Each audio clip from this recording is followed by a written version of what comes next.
आई देखिए भैया, हम ललिता आज फिर से वो बहुत सुंदर बेटी के गीत लेके आयल बनी। जो बेटी के बियाह में गावल जाला, बियाह शादी में। आ लोग कहेला हमरा के गाओ बजाओ, बड़ा अच्छा लागेला सुन के। तो का करी, गाइला बजाइला हम। लोग रोवे भी लागेला गीतिया सुन सुन के। तो देखी भैया, अगर गीत पसंद आई, बेटी के तो बियाह के गीत है, आँख से आंसू गिरी चाहे ना गिरी, लेकिन चैनल के लाइक करब, शेयर करब, सब्सक्राइब करब, कमेंट कइल मत भूलब।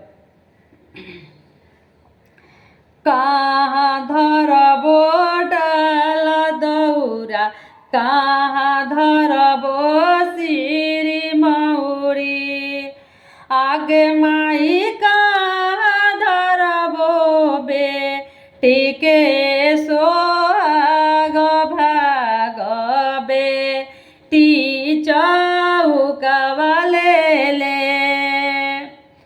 कहाँ रखबो डाल दौरा, कहाँ रखबो सिरी मौरी, आगे माई कहाँ रखबो बेटी के सोहाग भाग, बेटी चौकवा ले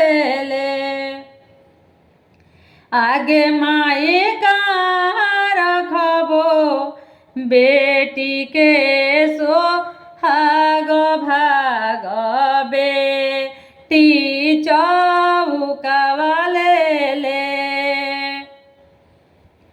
आगा ना धरबो डाल दौरा, माड़ावा धरबो सिरी मौरी, आगे माई कोहबर धरबो बेटी के सोहाग भाग, बेटी चौकवा चढ़ी, आगे माई कोहबर धरबो बेटी के सोहाग भाग, बेटी चौकवा चढ़ी,